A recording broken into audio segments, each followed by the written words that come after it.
Hello மக்களே, வேறு யார்? நான் தான் உங்கள் ஆகாஷ். நீங்கள் பார்க்கக்கூடிய வீடியோ என்னென்னா, T20 வேர்ல்டு கப் வருது. அதில் வந்து ஒவ்வொரு ஸ்குவாடோட அனலைசிஸ் எப்படி இருக்குன்னு தான் பார்க்க போகிறோம். ஸோ இங்கிலாந்து ஸ்குவாடோட அனலைசிஸ் பார்த்தீங்கன்னா, டீம் வந்து பார்த்தீங்கன்னா one of the more dangerous side அப்படின்னு வந்து பார்த்தீங்கன்னா சொல்லலாம். ஏன் அப்படின்னா, எல்லாருமே வந்து பார்த்தீங்கன்னா மோர் அண்ட் மோர் வந்து பார்த்தீங்கன்னா ஆல்ரவுண்டர் பிளேயர்ஸ் இருக்காங்க.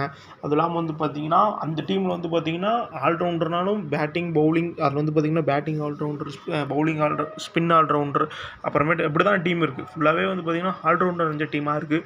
ஸோ எந்த அளவு வந்து ஒரு டீமில் வந்து பார்த்தீங்கன்னா ஆல்ரவுண்டர்ஸ் அதிகமாக இருக்காங்களோ, ஸோ அந்த டீம் வந்து பார்த்தீங்கன்னா வின் பண்ணக்கூடிய சான்சஸ் அதிகம். ஏன்னா வந்து யாரையுமே வந்து பார்த்திங்கன்னா அந்த டீம் வந்து யாரும் டிபெண்ட் பண்ணி இருக்க தேவையில்ல. ஒருத்தர் இல்லைனாலும் இன்னொருத்தர் வச்சு பால் போட்டுக்கலாம், மேனேஜ் பண்ணிக்கலாம் அப்படிங்கிறதுனால தான் வந்து பார்த்திங்கன்னா ஆல்ரவுண்டர் ரொம்ப ரொம்ப வந்து பார்த்திங்கன்னா எல்லா டீமுக்குமே வந்து பார்த்திங்கன்னா முக்கியம். ஸோ அப்படிங்கும்போது வந்து பார்த்திங்கன்னா one of the toughest side வந்து பார்த்திங்கன்னா T20யில் வந்து பார்த்திங்கன்னா இங்கிலாந்துன்னு சொல்லலாம். ஸோ என்னை பொறுத்த வரைக்கும் இங்கிலாந்தோட ஒரு பிளேயிங் லெவல் அப்படின்னு வந்து பார்த்திங்கன்னா ஒரு ஜாஸ் பட்லர் ஓப்பனிங்கில், Philip Salt wicket keeper, Jonny Bairstow, Will Jacks, Harry Brook, Livingstone, Moeen Ali, Sam Curran, Jofra Archer, Mark and Adil Rashid. இதுதான் என்னை பொறுத்த வரைக்கும் ஒரு இங்கிலாந்தோட ஒரு பிளேயிங் லெவலாக இருக்கும்.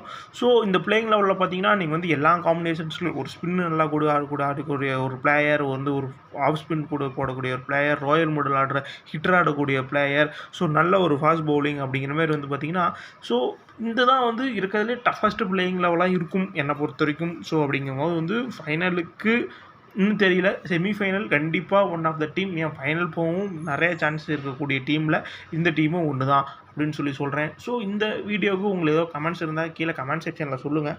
ஸோ நெக்ஸ்ட் வீடியோவில் பார்ப்போம். Until bye from its Akash.